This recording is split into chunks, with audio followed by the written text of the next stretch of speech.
Hey guys, it's Elena Supreme here featuring my cat. Everyone say hi to Star. Okay. So today I want to talk about self-responsibility or self-health, kind of like the same type of thing.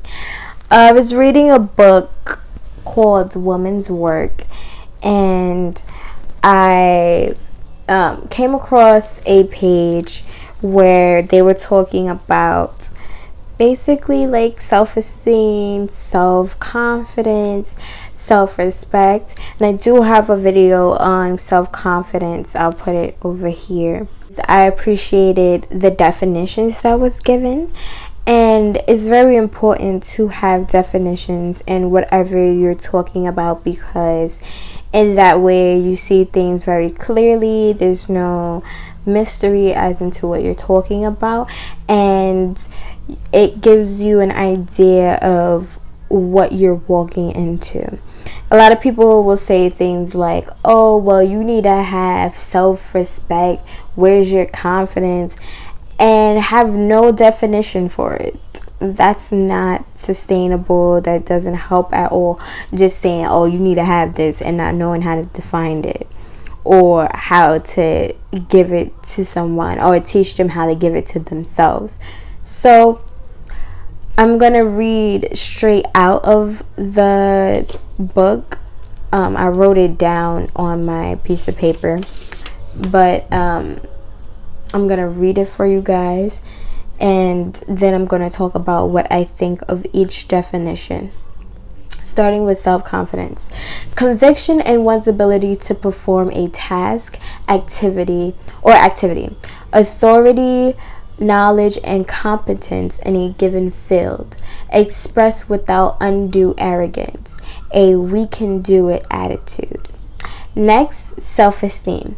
The value assigned to the self, usually in comparison with others around us. Self-esteem is a critical sense of belonging with a group, structure, and being comfortable as one is.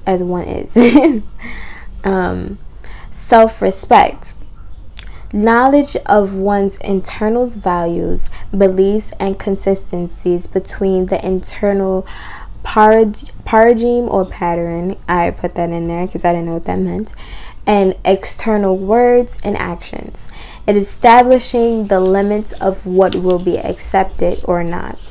Yeah, when it comes to the self-confidence, definitely check out my video. I'll go into depth about that. Self-esteem. Notice that it says in comparison with others around us, not against others or to others. A lot of people think that self-esteem is being able to compare yourself to others. That is incorrect. That is feeling inferior, which is completely opposite from esteem. Then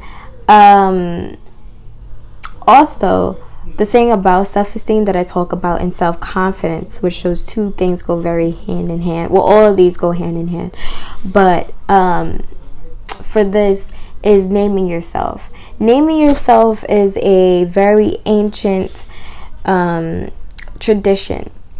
Usually the child will name themselves when they are considered an adult in the society, and then they start to pick up their work and what they want to do in their society. But as we get older, well, no, not even as we get older, you have that culture here necessarily.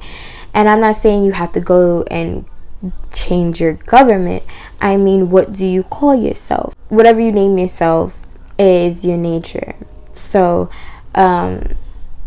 when you do name yourself, you are subject to yourself, and it creates a bigger responsibility that's better than, oh, well, you know, this is what I'm supposed to do. No, it's what you want to do. It helps you define what you actually want out of life, and is a process of taking your power back from whatever has been given to you and learning how to harness it and use it to your advantage. Another thing is self-respect. Knowing your limits and in your values, with your patterns. If you sit here, you tell yourself a bunch of lies about how you're not powerful, that's going to be in your head, and that's going to be who you are. That is your respect.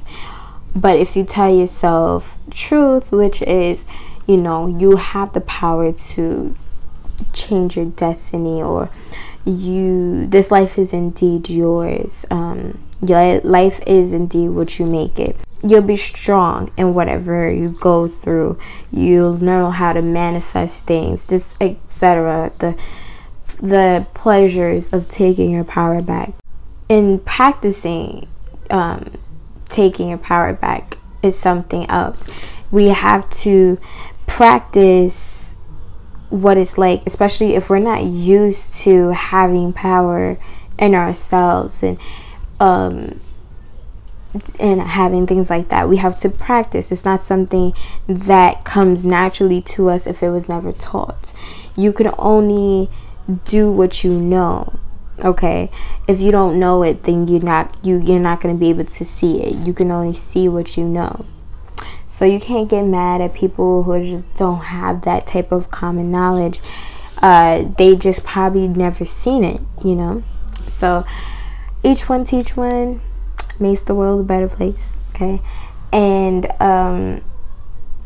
yeah, I think that's very important, especially for our youth, especially for even our adults. Some adults haven't dealt with that, and as a woman, I do see other women who have a lot of problems with this that probably are not even aware of this, just because of the culture that they're from.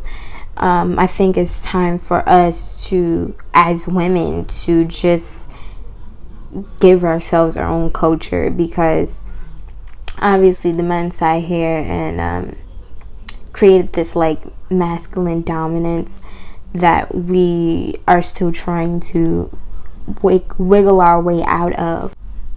We need to have some type of balance here, and if not, we're just gonna have extremism if we don't. So definitely name yourself, whether you're a woman or a man. It'll definitely make your nature. What I mean by nature is just like, if you have a higher positive nature or a low negative, musky kind of nature, you want to be able to define that, to know that when you look in the mirror, this is who I named myself to be, and that's it. And don't get me wrong, you can always name yourself constantly. It's not like you gotta stick with one thing, but it's definitely good to find something that will fit you in its highest form, in your highest form. So these are just things to consider. If you have any questions, comments, you can comment down below. And don't forget to click that bell if you want to keep posted of my work. And with all that being said, I mean, I don't think Star got anything to say. So with all that being said, always remember that a word is bond, one love, peace.